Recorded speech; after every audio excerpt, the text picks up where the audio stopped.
Prodi MPI 1 NIM 2112310007. Di sini saya akan mempresentasikan materi fikih tentang bab wudu. Ada 4 subbab yang akan kita bahas. Mari kita kupas satu persatu. Let's go. Kita bahas pertama adalah definisi wudu. Wudu itu artinya apa sih teman-teman? Secara etimologi dan secara istilah, apakah itu berbeda atau artinya sama aja? Yuk kita bahas. Nah, sekarang kita bahas definisi wudu secara etimologi.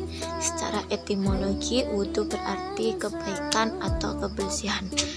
Sedangkan secara istilah, wudu adalah menggunakan air pada anggota tubuh tertentu. Yuk, kita ke pembahasan yang kedua yuk. Yang kedua ini membahas tentang hukum wudu. Jadi, dalam hukum wudu itu setiap mazhab beda hukumnya.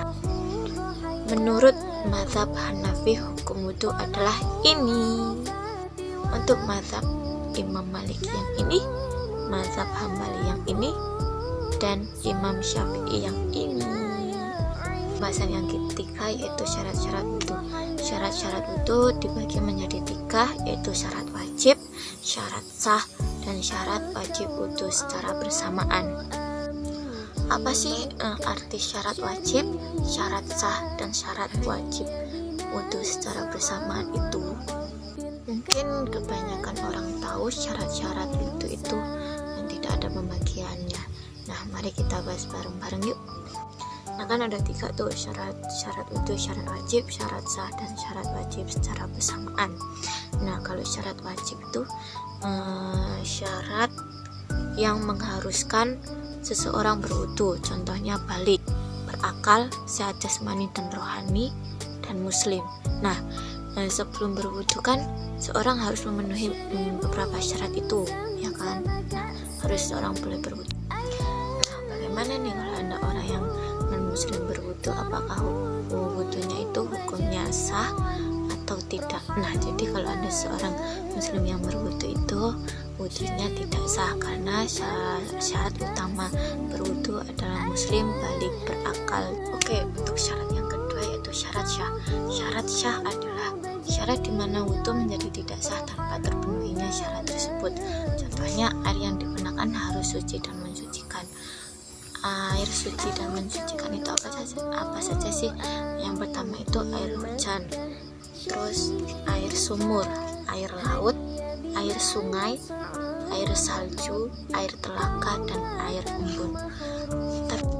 Bagaimana kalau ada air hujan atau air sumur lah berada di dalam ember, terus air di dalam ember itu terkena paparan sinar matahari, maka itu hukumnya masih sah untuk berwudu atau tidak.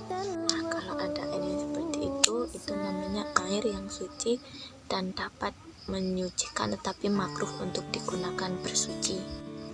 Pembahasan yang terakhir adalah fardu wudu. Nah, 4 imam ini sepakat mengenai fardu wudu yang disebutkan dalam Al-Quran, itu membasuh muka, membasuh kedua tangan sampai siku, mengusap kepala seluruh atau sebagian, dan membasuh kedua kaki hingga mata kaki. Itu yang wajib atau harus dilakukan di dalam wudu. Sedangkan untuk fardu yang sunnah dilakukan dalam berwudu atau boleh ditinggalkan tanpa mendapat dosa, itu ada membasuh kedua tangan, terus membersihkan hidung, telinga, dan kumur-kumur. Mengapa kumur-kumur itu menjadi salah satu sunnah dalam wudu? Karena kalau kita berpuasa itu kan dilarang untuk berkumur-kumur. Nah, itu tadi pembahasan tentang wudu. Apabila ada kesalahan atau kekurangan, saya mohon maaf yang sebesar-besarnya, dan kepada Allah saya mohon maaf. Thanks for watching and bye bye. Wassalamualaikum warahmatullahi wabarakatuh.